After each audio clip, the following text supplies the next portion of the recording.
Dr. Sharma, in many religious traditions, two important concepts or terms are reason and revelation. And sometimes these two things are in opposition, sometimes they're complementary. And I was wondering how you might sort of characterize the role of reason and revelation in the Hindu tradition. Well, that's a very good question and very important question, because reason and revelation, in a way, signal very different ways of knowing and proceeding. Revelation says, I reason because I know. Reason says, I know because I reason. And so obviously, a lot is riding on the question, because different epistemologies at least seem to be involved.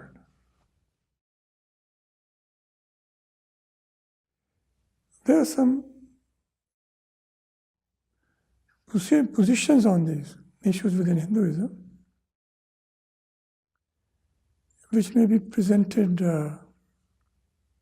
succinctly. One is, only after we have pushed reason to its limits may we speak of the limits of reason.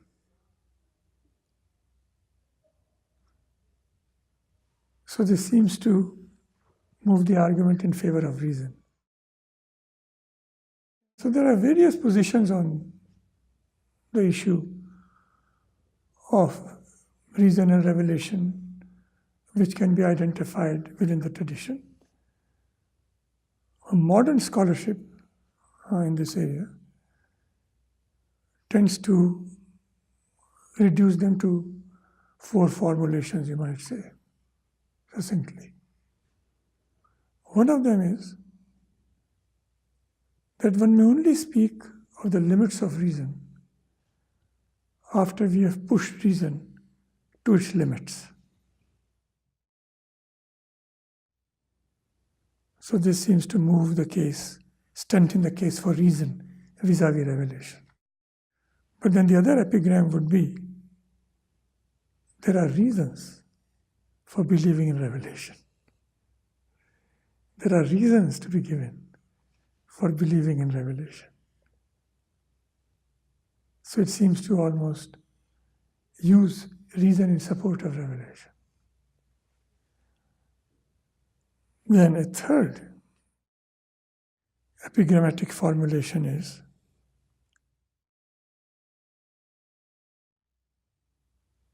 revelation may be above reason, but it cannot be against it. So this makes revelation subject to rational processes. Yeah? And then a fourth is, if the tradition believes in revelation as a dogma, the dogma has to be transcended in actual experience. So this throws it back on revelation. So you can see it's a very dynamic relationship in the tradition. And various times, various elements have predominated. But there is an underlying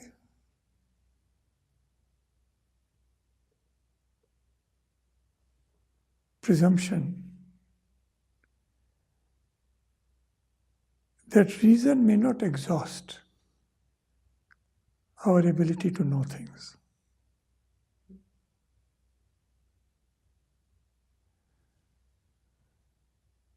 And actually that is why revelation becomes important. Because it claims to tell us about that realm which is beyond reason.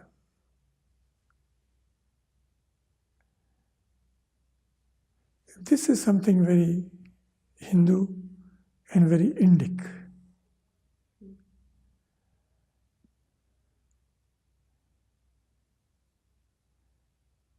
And it may also have something to do with the distinction between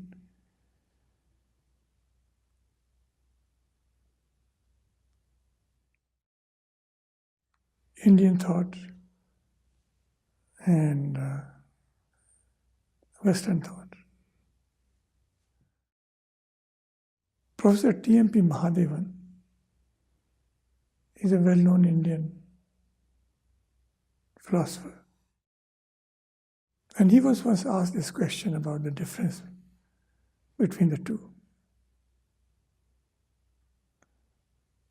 And he provides a much celebrated answer to this question by saying that Western thought only philosophizes, Western philosophy only philosophizes from one state of consciousness, namely the waking. Indian thought philosophizes from all the three states of consciousness: waking, dreaming, and deep sleep. And much of Hindu thought also acknowledges a fourth state of consciousness. What's the fourth? It's called the fourth, literally.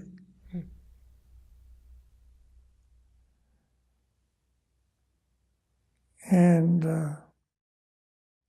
you might call it an intuition of the tradition that we cannot allow reason to foreclose the realm of reality.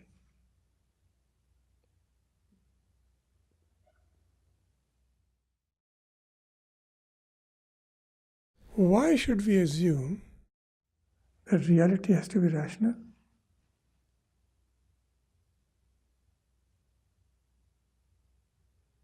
In the sense of being accessed only through reason.